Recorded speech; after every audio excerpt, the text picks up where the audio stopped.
There aren't many ways to explain why there's such an addiction to the way of life that surrounds the sport of spearfishing. Most people don't understand what we feel when confronted with a big, powerful game fish in its own domain, or the rush of preempting and avoiding the advances of a hungry shark on its own turf. These for me are priceless feelings that can't be matched. I can't take many people with me to show them what true adventure is. So the easiest way to illustrate my point is to take a camera instead of a spear gun and try to give a visual perspective to things which relatively few people see or understand.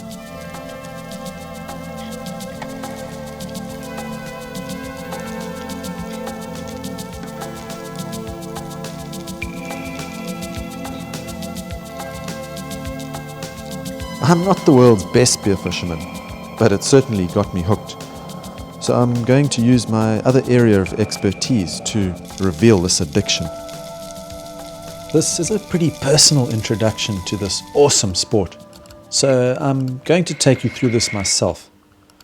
If it seems a bit warped, you'll have to excuse my eccentricities. At least you'll know it hasn't been dramatized by a scriptwriter.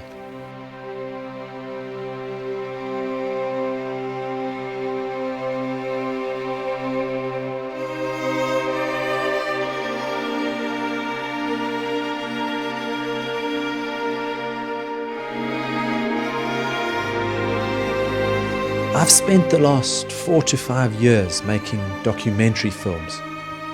The culmination of this is shooting entire productions as well as various shots for networks such as National Geographic, Discovery, Sky News, and a couple of other companies as well. I was thrown in the deep end, so to speak, when I was hired to shoot a film on sharks for one of these foreign production groups. The long and the short of it was that I found myself swimming around Dyer Island with no scuba gear and no cage, just me, the chum, a few 3 to 4 meter great whites, and another madman, Andre Hartmann, to look after me. I still think Andre is more dangerous than the sharks.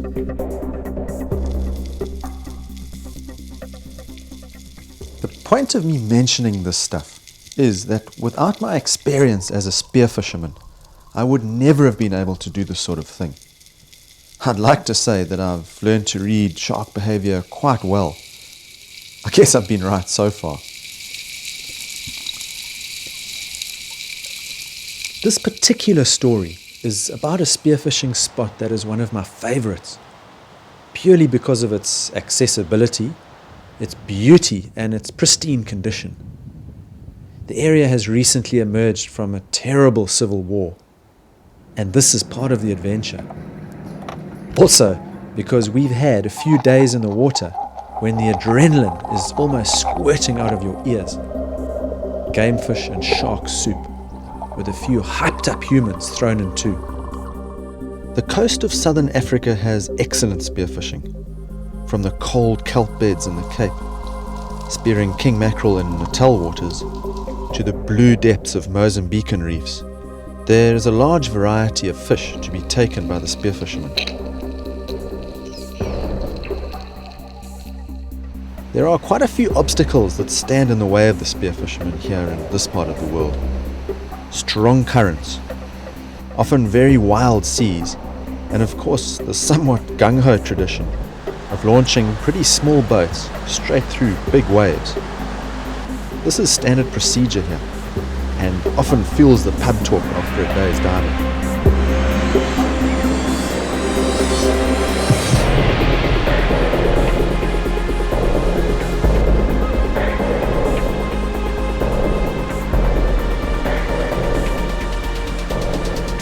Added to this is the shark factor. Southern Africa has always been renowned for its healthy shark populations. Proportionate to the fish stocks, there's a wide variety of shark species and population all the way along the coast. In the Cape, you have the great white and bronze whaler to deal with. Off Natal, the odd great white, Zambezis and hordes of duskies. Mozambique is the domain of the Zambezi, or bull shark, for good reason. Fish stocks here are healthy and consequently sustain large populations of sharks in certain areas. This film concentrates on a specific area known to local spearfishermen as the Pinnacle. The Pinnacle lies 4 or 5 kilometers off the coast of southern Mozambique. This area is still fairly pristine and is an excellent spearfishing spot considering its proximity to land.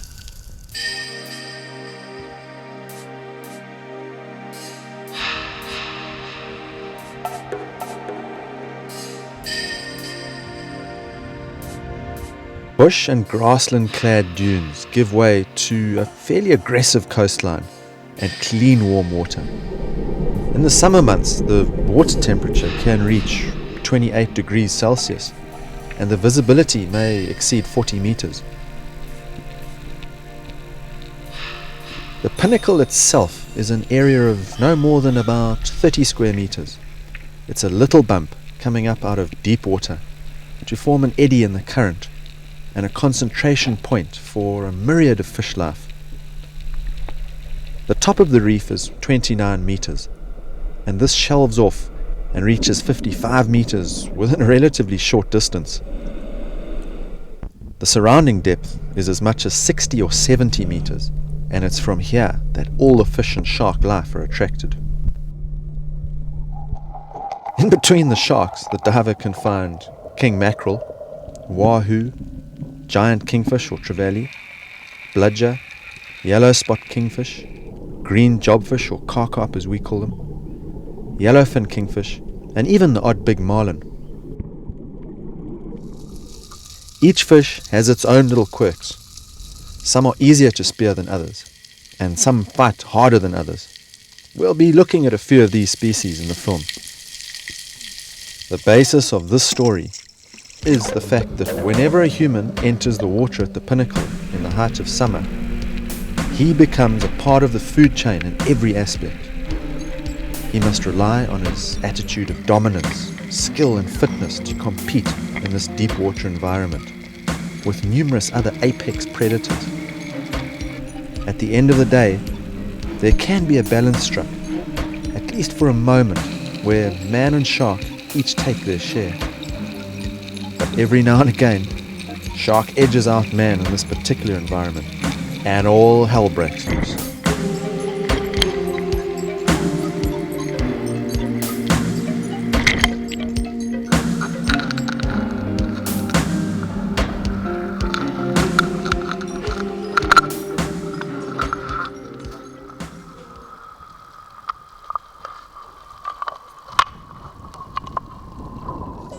Before embarking on this trip, we'll take a brief look at the type of gear that we'll be using. A quick visit to the dive factory for some maintenance and new gear should see us right for a few strong tussles with some big game fish. The Rob Allen railgun is a perfect compromise between agility and power.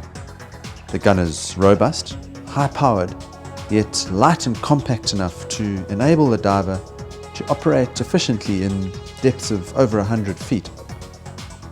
During my travels, I've been confronted by divers who regard the railgun as a lightweight option, but they've subsequently been proved very wrong. You can't enter the ocean as an athlete if you're carting a lump of laminated hardwood around with you. These guns have their time and place, but the most flexible option is definitely the railgun. A few dead record marlin might agree.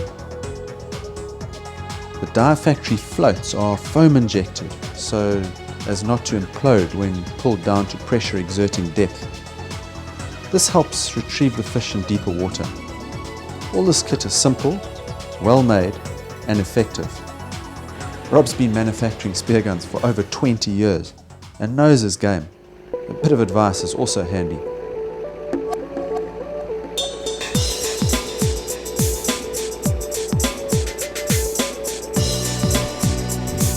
Having crossed the Mozambican border, the wide tar road degenerates into a sandpit. The route to Ponta Mamoli is well worn and shows signs of heavy 4x4 traffic. few careful negotiations gives us the first glimpse of the Indian Ocean. Mamoli Camp is the destination of choice to numerous scuba divers, all here to appreciate the big gamefish action that these waters provide. Head skipper of this operation is Barry Skinstad, a Mamoli hometown boy. He's here because of the convenience of being close to this great spearing spot. Barry is a nationally selected freediver and an experienced spearer. This is his home turf. No one knows the pinnacle better than he does. His manner parallels his appearance.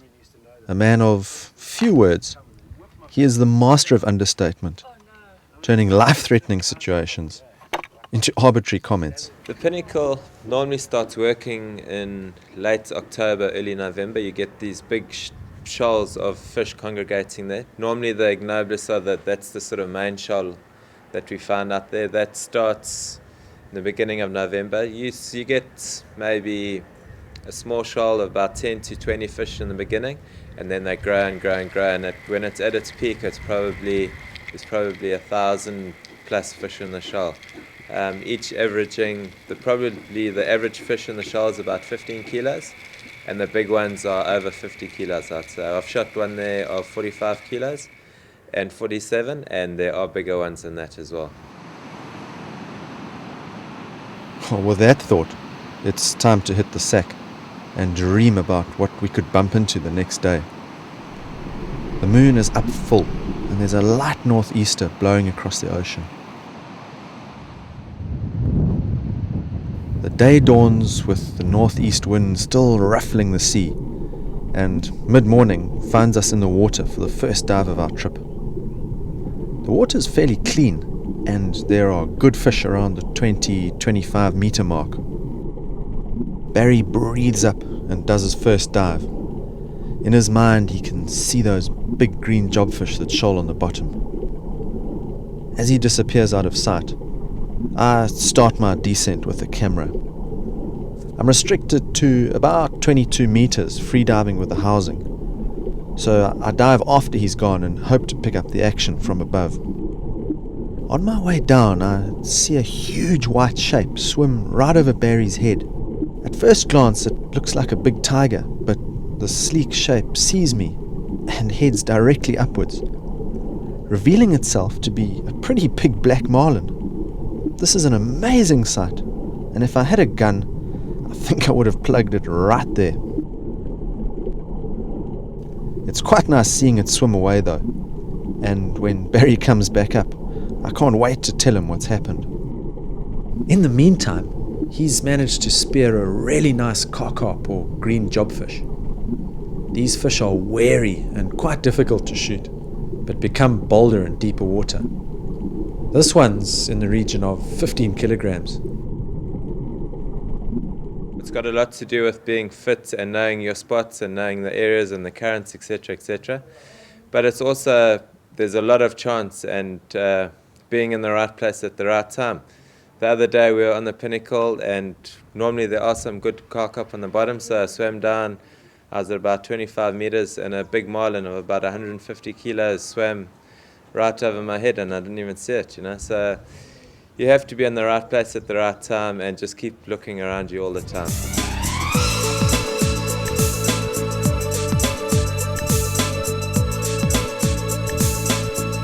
After the dive, we return to the beach and hit the sea once again with the surf skis.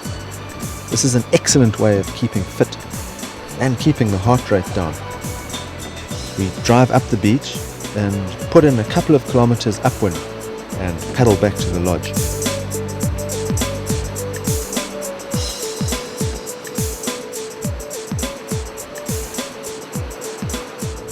Our next dive day arrives, and we're off to the pinnacle again.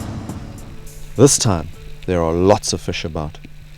We're expecting a cold front, and it's in these conditions that interesting things often happen. The water is a little murky, with quite a bit of suspension, and there are a few sharks about, but they're generally behaving, and we manage to keep our fish throughout the day. Barry's first drop results in a yellowfin kingy from a big shoal. These fish don't get that big, but in true kingfish style, they fight really hard.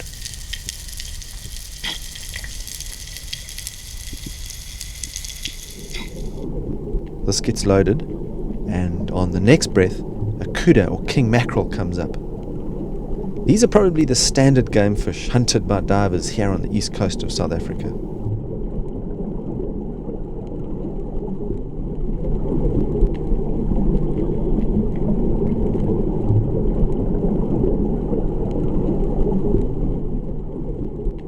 The next breath, and Barry shoots one of his trademark fish, the carcarp.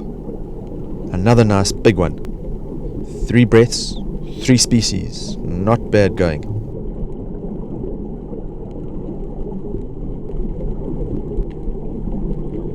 On the next dive, we bump into a shoal of sea pike or barracuda, and a nice one gets on the wrong end of the railgun.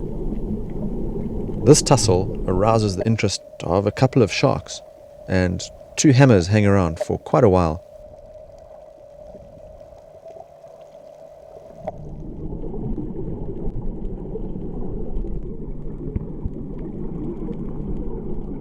On breath number 5, we've only been out at the pinnacle for about 20 minutes.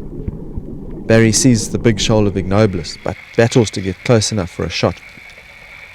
Once they've moved off, he spies what he thinks to be a lagger behind the shoal. He chases and shoots.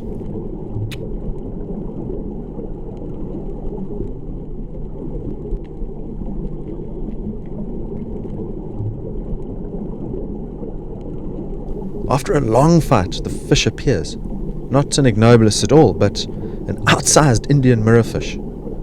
This is also a member of the kingfish family, and they don't often get this big.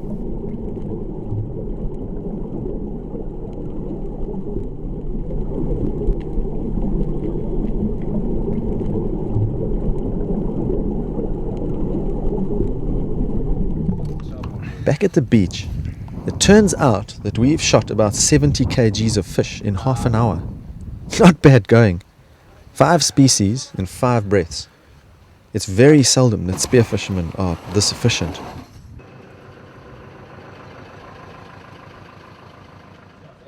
After fish action like this, it's important to check your gear and do a bit of maintenance on the railguns. This has been made pretty easy, and part of the clever design of this gun is for this purpose, enabling the diver to do his or her own maintenance or adjustments without needing to return to the dealer. The first thing that has to be replaced is the elastic. This snaps out without having to undo any screws or knots. The new elastic is fitted with a wishbone. This can be done with pliers, but a special tool has been designed specifically for this purpose. These are tied off, and the elastic is snapped back into the gun. Next to be replaced is a new line from gun to spear. This gets frayed quite quickly by big game fish and should be kept in good condition. The line is threaded and crimped with a double stainless sleeve.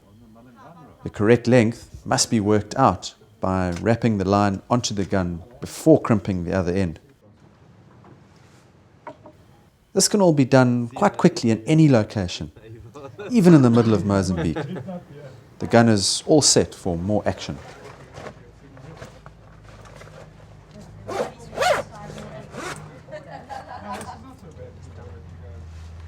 Life in Mozambique poses one with somewhat unusual household problems, and things aren't always what they seem.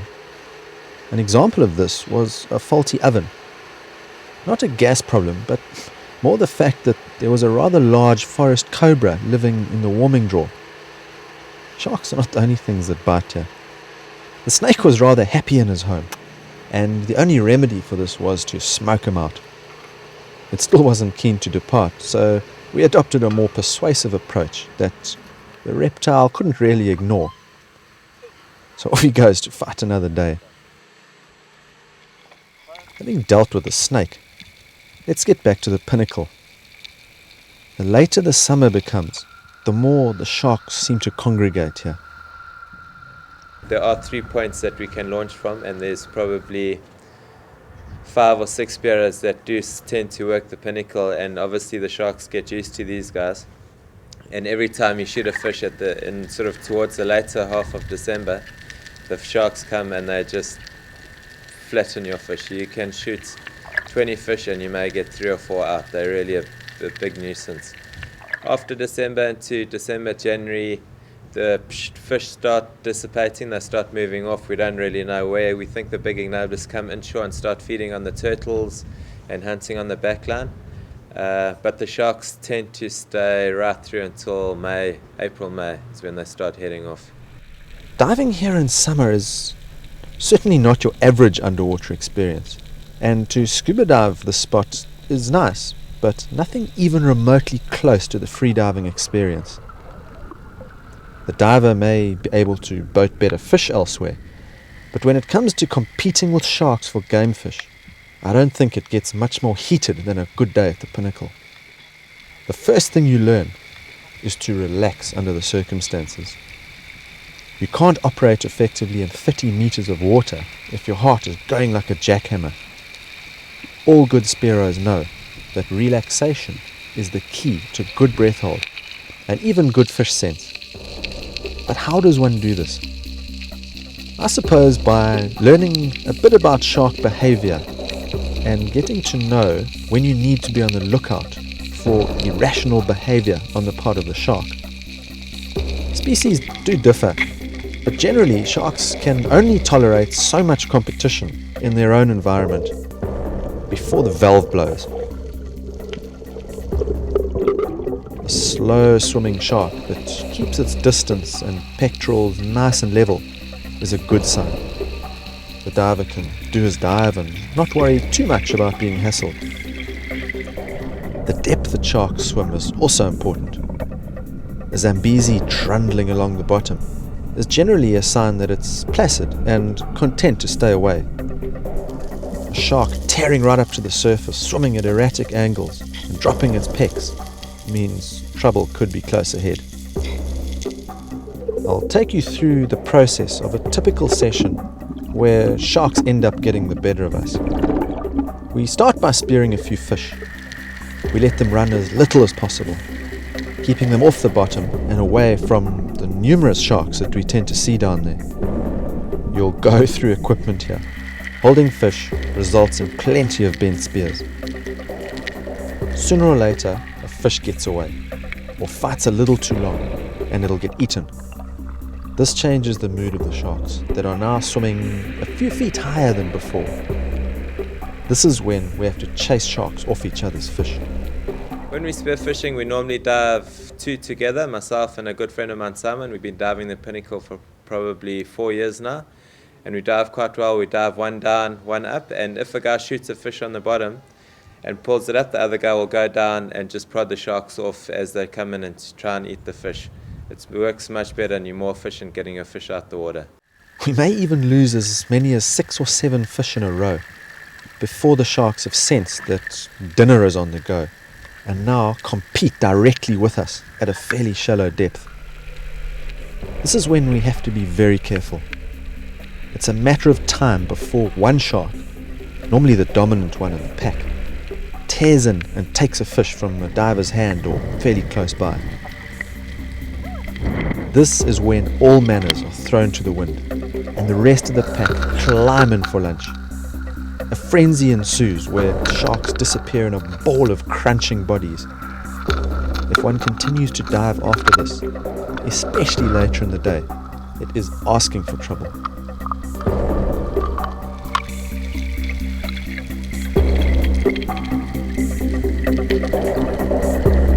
For all those starry-eyed dolphin addicts, here's a turn-up for the books. Sharks are not the only creatures that steal fish. A while ago, we had a tussle with a pair of dolphins that resulted in an epic tug-of-war. Barry had just shot a kaka and was busy pulling it up when the dolphin in question swam up and carefully gripped the fish in its mouth, pulling it further away to give it space to get a better grip. Once this had been accomplished, it proceeded to drag us around until the fish had ripped free from the spear. Far more cultured than a shark.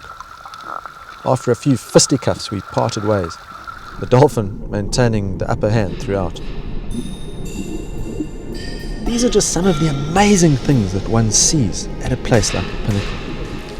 Fish or no fish, it's a real adventure to experience this exciting underwater environment.